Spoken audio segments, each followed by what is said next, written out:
Hi friends, പുതിയൊരു വീഡിയോയിലേക്ക് എല്ലാവർക്കും സ്വാഗതം. ചാരുവിൻ്റെ ബാഗിൽ നിന്നും സ്വർണം കിട്ടിയതോടുകൂടി ചാരു തന്നെയാണ് മാല മോഷ്ടിച്ചത് എന്ന് വരുത്തി തീർക്കാൻ വേണ്ടി ശ്രമിക്കുകയാണ്.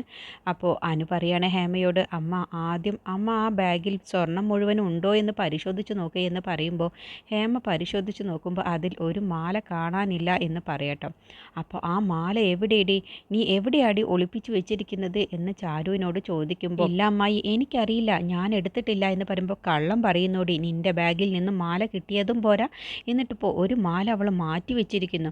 അപ്പോൾ ശാന്തപ്പൻ പറയണ, എവിടെയാടി മാറ്റി വെച്ചിരിക്കുന്നത്, മാല എടുത്ത് കൊടുക്കടി എന്ന് ശാന്തപ്പൻ പറയട്ടോ. അപ്പോൾ ഹേമ പോലീസിനോട് പറയണേ, ഇൻസ്പെക്ടർ മാല എവിടെയാണെന്നുള്ളത് ഇവളെ കൊണ്ട് പറയിപ്പിക്കണം എന്ന് പറയുമ്പോൾ അനു പറയണേ, മാല എവിടെയാണെന്നുള്ളത് എനിക്കറിയാം, ഞാനിപ്പോൾ കൊണ്ടുവരാം എന്ന് പറഞ്ഞ് അനു റൂമിലേക്ക് പോവാട്ടോ. എന്നിട്ട് ഒരു ബാഗുമായി എടുത്ത് വരികയാണ്. എന്നിട്ട് പോലീസിൻ്റെ കയ്യിൽ കൊടുത്തിട്ട് പറയണേ, ദാ ഇതിലുണ്ട് മാല എന്ന് പറയുമ്പോൾ അത് പരിശോധിച്ച് നോക്കുമ്പോൾ അതിൽ നിന്ന് മാല കിട്ടുമ്പോൾ, ഇതാണോ നിങ്ങൾ പറഞ്ഞ മാല എന്ന് ഹേമയോട് ചോദിക്കുമ്പോൾ, അതെ, ഇത് തന്നെയാണ് ആ മാല. അപ്പോൾ പോലീസ് ചോദിക്കുകയാണ്, അപ്പോൾ ഈ ബാഗ് ആരുടേതാണെന്ന് ചോദിക്കുമ്പോൾ കുഞ്ഞുമോൾ പറയണ, അത് എൻ്റെ ബാഗാണ്. നിങ്ങളുടെ ബാഗോ? അപ്പോൾ ഇതിലെങ്ങനെയാണ് മാല വന്നത് എന്ന് ചോദിക്കുമ്പോൾ അനു പറയണ, ഞാൻ പറയാം എങ്ങനെയാണ് അതിൽ മാല വന്നത് എന്ന് പറഞ്ഞുകൊണ്ട് അനു എല്ലാ കാര്യങ്ങളും വിശദമായിട്ട് പോലീസിൻ്റെയും ആ നിൽക്കുന്ന എല്ലാവരുടെയും മുന്നിൽ വെച്ച് അങ്ങ് പറയുകയാണ് കേട്ടോ. അപ്പോൾ അനു കുറച്ച് നേരത്തെ ഫോണിൽ സംസാരിച്ചുകൊണ്ടിരിക്കുമ്പോൾ പെട്ടെന്നാണ് അനുമോളും ശാന്തപ്പനും കൂടി സ്വകാര്യത്തിൽ നിന്ന് സംസാരിക്കുന്നത് അനു കാണുന്നത്.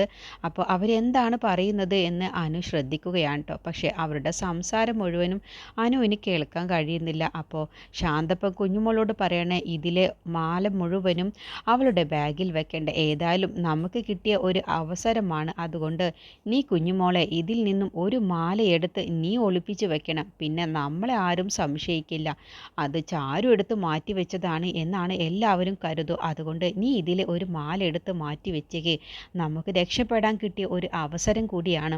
അപ്പോൾ കുഞ്ഞുമോൾ പറയണ, അത് വേണോ, നമ്മളോട് ശ്രേയ മേഡം പറഞ്ഞതുപോലെ ചെയ്താൽ പോരെ, ഇനിയിപ്പോൾ ശ്രേയ മേഡം ചതിച്ചു എന്നായിത്തീരില്ലേ, ഞാൻ പറയുന്നത് കേൾക്ക് കുഞ്ഞുമോളെ, ആദ്യം നമുക്ക് രക്ഷപ്പെടാൻ ഒരു അവസരം കിട്ടുമ്പോൾ അതെന്തിനാണ് നമ്മൾ വെറുതെ ഇല്ലാതാക്കുന്നത്, ഇതിപ്പോൾ മാല കാണാത്തതിൻ്റെ പേരിൽ എന്തായാലും നമ്മളാരും സംശയിക്കില്ല, ചാരുവിനെ തന്നെയാണ് സംശയിക്കൂ, അതുകൊണ്ട് ഞാൻ പറയുന്നത് പോലെ കേൾക്ക് എന്ന് പറയട്ടോ. അങ്ങനെ കുഞ്ഞുമോള് ശാന്തപ്പനും കൂടി അവിടെ നിന്ന് അങ്ങ് പോവുകയാണ്. എന്നിട്ട് ശാന്തപ്പൻ പോയി കഴിഞ്ഞ ശേഷം കുഞ്ഞുമോൾ റൂമിലേക്ക് പോവുകയാണ്. അതിൽ നിന്നും ഒരു മാല എടുത്ത് കുഞ്ഞുമോളുടെ ബാഗിലേക്ക് വെക്കുകയാണ് കേട്ടോ. അപ്പോൾ ഇതെല്ലാം തന്നെ അനു കാണുന്നുണ്ട്. അനു ഇവർ സംസാരിക്കുന്നത് എന്താണെന്നുള്ളത് എനിക്ക് വ്യക്തമായി മനസ്സിലാകുന്നില്ല, പക്ഷേ ഇതിലെ ഒരു മാല എടുത്ത് മാറ്റി വെക്കുന്നുണ്ടല്ലോ, ഇതിലെന്തോ ഒരു ചതിയുണ്ട് അനുവിന് മനസ്സിലാവാണ്. അങ്ങനെ അനു കുഞ്ഞുമോള് കാണിക്കുന്നതും കുഞ്ഞുമോള് അതിലേക്ക് ബാഗിലേക്ക് സ്വർണം എടുത്ത് മാറ്റി വെക്കുന്നതും എല്ലാം തന്നെ കാണുന്നുണ്ട്. അങ്ങനെ വിശദമായിട്ട് തന്നെ അനു പോലീസിനോട് പറയട്ടോ. അത് കേട്ടതോടുകൂടി ആകാശ് പറയുന്നു, അത് ശരി, കൊള്ളാം, നിങ്ങൾ തന്നെ മാല എടുത്ത് ഒളിപ്പിച്ച് വെച്ചതും പോരാ, എന്നിട്ടിപ്പോൾ എൻ്റെ ചാരുവിനെ കുറ്റപ്പെടുത്തുന്നു, നിങ്ങളുടെ അഭിനയം അസലായിട്ടുണ്ട്. അപ്പോൾ അനു പറയണ, ശ്രേയ മേഡം പറഞ്ഞിട്ടാണ് ഇവരിതൊക്കെ ചെയ്യുന്നത് എന്ന് എനിക്ക് മനസ്സിലായി, പക്ഷേ അതിലെ ഒരു മാല എടുത്ത് മാറ്റി വെക്കുന്നതോടുകൂടി എനിക്കിതിലെന്തോ ഒരു കള്ളത്തരമുണ്ട് എന്ന് വ്യക്തമായി മനസ്സിലായി, അതുകൊണ്ടാണ് ഞാൻ ഇവരെ തന്നെ നിരീക്ഷിച്ചത്. അങ്ങനെ അനു എല്ലാ സത്യങ്ങളും എല്ലാവർക്കും മുന്നിൽ പറഞ്ഞതോടുകൂടി കുഞ്ഞുമോളും ശാന്തപ്പനും നാണം കെട്ട് നിൽക്കുകയാണ്. അത് കാണുന്ന ശ്രേയക്കാണെങ്കിലും ദേഷ്യം പിടിച്ച് നിൽക്കുകയാണ്. ഇവരുടെ ഈ ഒരു ആർത്തി കാരണം ഇപ്പോൾ ചാരുവിനെ കുടുക്കം കിട്ടിയ നല്ലൊരു അവസരമാണ് ഇവരില്ലാതാക്കിയത് എന്നൊക്കെ മനസ്സിൽ ചിന്തിച്ചുകൊണ്ടാണ് ശ്രേയ നിൽക്കുന്നത്. എന്നിട്ട് ആകാശ് പറയണേ, നിങ്ങൾ എന്താണ് കുറച്ച് നേരത്തെ പറഞ്ഞത്, എൻ്റെ ചാരു കള്ളിയാണെന്നല്ലേ, ഇപ്പോൾ നിങ്ങൾ തന്നെയല്ലേ ചെയ്തു വെച്ചിട്ടുള്ളത്, എന്നിട്ട് അവളെ കള്ളിയാക്കാൻ വേണ്ടി നോക്കുന്നോ? അപ്പോൾ ബാലൻ പറയണ്, മോനെ ആകാശ്, അവർ ഇനിയും പറയും ഇത് ചാരു എടുത്തിട്ട് അവളെ കുറ്റപ്പെടുത്താൻ വേണ്ടി, കുഞ്ഞുമോളെ കുറ്റക്കാരിയാക്കാൻ വേണ്ടി ചാരുവാണ് കൊണ്ടുപോയി ഒളിപ്പിച്ചു വെച്ചത് എന്നാണ് അവരിനിയും പറയുകയുള്ളൂ, അല്ലാതെ ചാരുവിനോട് അവർ ചെയ്ത ദ്രോഹത്തിന് അവർ മാപ്പൊന്നും പറയില്ല, അങ്ങനത്തെ ജന്മങ്ങളാണ് ഇവരൊക്കെ. അപ്പോൾ ആകാശ് പറഞ്ഞു, ഇല്ല അച്ഛാ, ഇത് ഞാൻ എന്തായാലും അങ്ങനെ വെറുതെ വിടാൻ വേണ്ടി പോകുന്നില്ല, എൻ്റെ ഭാര്യ ചാരുവിനെ കള്ളിയാക്കാൻ വേണ്ടി നോക്കിയതല്ലേ ഈ നിൽക്കുന്ന മേഡം, അപ്പോൾ തിരിച്ച് ഞാൻ ഈ മേഡത്തിന് നേരെ കംപ്ലൈൻറ്റ് കൊടുക്കാൻ പോവുകയാണ്. ഇൻസ്പെക്ടർ, എൻ്റെ ഭാര്യയുടെ മേൽ ഇല്ലാത്ത കാര്യം പറഞ്ഞ് കള്ളിയാക്കാൻ വേണ്ടി നോക്കിയതിന് ഞാൻ ഈ മേഡത്തിനെതിരെ ഞാൻ കേസ് കൊടുക്കുന്നു, ഞാൻ ഇപ്പോൾ ഇവർക്കെതിരെ കേസ് കൊടുക്കും, നിങ്ങൾ ഇവർക്കെതിരെ ആക്ഷൻ എടുക്കണം. അപ്പോൾ ഹേമ പറയണേ, എന്താടാ മിണ്ടാതിരിക്കുന്നു എന്ന് കരുതി നീ ഓവറാവുന്നു, ഒരു സഭയിൽ വെച്ച് ഇങ്ങനെയുള്ള കാര്യങ്ങളൊക്കെ ഇങ്ങനെ സ്വർണം കാണാതായാൽ എല്ലാവരെയും സംശയിക്കും എന്ന് കരുതി നിന്റെ ഭാര്യ കള്ളിയല്ല എന്ന് ഇപ്പോൾ എല്ലാവർക്കും മുന്നിൽ തെളിഞ്ഞില്ലേ, പിന്നെ എന്തിനാണ് നീ ഇങ്ങനെ ഓവറാവുന്നത്? അപ്പോൾ ആകാശ് പറയണേ, എന്താ അമ്മ പറഞ്ഞത്?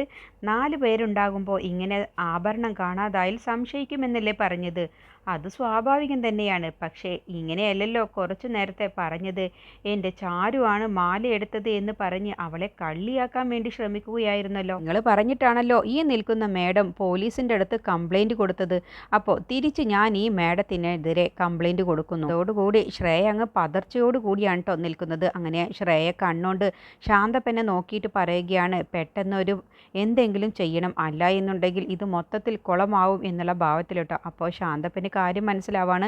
അങ്ങനെ ശാന്തപ്പൻ കുഞ്ഞുമോളുടെ കാരണം നോക്കി ഒന്നങ്ങ് പൊട്ടിക്കുകയാണ്. എന്നിട്ട് കുഞ്ഞുമോൾ അങ്ങ് ഞെട്ടിപ്പോവാട്ടോ, ഇയാൾ എന്തിനപ്പം എന്നെ അടിച്ചത് എന്നുള്ള ഭാവത്തിലിട്ട്. അപ്പോൾ ശാന്തപ്പൻ കുഞ്ഞുമോളോട് കണ്ണിറുക്കി കാണിക്കുകയാണ് ഇത് ഒരു അഭിനയമാണ് എന്നുള്ള ഭാവത്തിലിട്ടോ. എന്നിട്ട് ശാന്തപ്പൻ ചോദിക്കുകയാണ്, അല്ല എങ്ങനെയാടി നിൻ്റെ ബാഗിൽ ആ മാല വന്നത് എന്ന് ചോദിക്കുമ്പോൾ, അത് പിന്നെ ഞാനാണ് ആ മാല എടുത്തത്. അപ്പോൾ രമേശൻ പറയാണ്, അഭിനയിക്കുന്നത് കണ്ടില്ലേ, നല്ലവനായിട്ട് അഭിനയിക്കുന്നത് കണ്ടില്ലേ, ഭാര്യയും ഭർത്താവും കൂടി ചേർന്ന് മാല മോഷ്ടിച്ചിട്ട് ഇപ്പോൾ അഭിനയം കണ്ടില്ലേ എന്നൊക്കെ രമേശൻ സ്വയം പറയാണ്. ശാന്തപ്പ കുഞ്ഞുമോളോട് പറയണേ, എന്തിനാടി നീ ആ മാല എടുത്തത്? അതോ നിങ്ങളുടെ മകളെ കള്ളിയാക്കാൻ വേണ്ടിയാണ് ഞാൻ ആ മാല എടുത്ത് ഒളിപ്പിച്ചു വെച്ചത്? അവള് ശ്രേയയുടെയും അരവിന്ദിൻ്റെയും കല്യാണം മുടക്കാൻ വേണ്ടി പലതും ചെയ്യുന്നുണ്ടല്ലോ.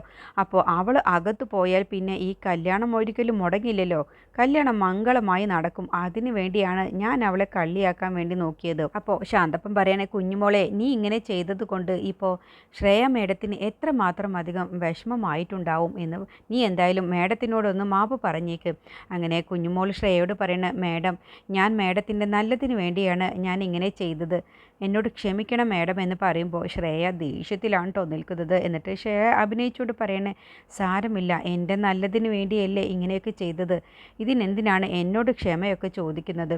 അപ്പോഴത്തേക്കും ആകാശിന് കാര്യം മനസ്സിലാവാണ്. അപ്പോൾ ആകാശ് പറയണ, എന്തോ ഒരു അഭിനയമാണ് ഇത്, ഇങ്ങനെ വിട്ടാൽ പറ്റില്ല, ഇതിന് ഒരു തീരുമാനം എടുക്കേണ്ടത്, അവസാന തീരുമാനം എടുക്കേണ്ടത് ഞങ്ങളാണ്. കാരണം എൻ്റെ ഭാര്യയുടെ മേലിലാണ് കള്ളിയാണെന്ന് വരുത്തി തീർക്കാൻ വേണ്ടി ശ്രമിച്ചത്. അതുകൊണ്ട് ഞാനിതങ്ങനെ വിടാനൊന്നും ഉദ്ദേശിച്ചിട്ടില്ല, എന്തോ ഒരു അഭിനയമാണ്. കല്യാണം നല്ലതുപോലെ നടക്കാൻ വേണ്ടിയാണ് ചാരുവിനെ കുറ്റക്കാരിയാക്കാൻ വേണ്ടി നോക്കിയത്, എന്നിട്ട് അടുത്ത ആൾ അതിന് മാപ്പ് കൊടുക്കുന്നു. എന്നിട്ട് എൻ്റെ ഭാര്യയെ കുറ്റക്കാരിയാക്കിയിട്ട് ഞങ്ങളെല്ലാവരും അത് മിണ്ടാതെ കേട്ടോണ്ട് നിൽക്കണമെന്നോ? എന്തായാലും ഞാനതങ്ങനെ ഉദ്ദേശിച്ചിട്ടില്ല.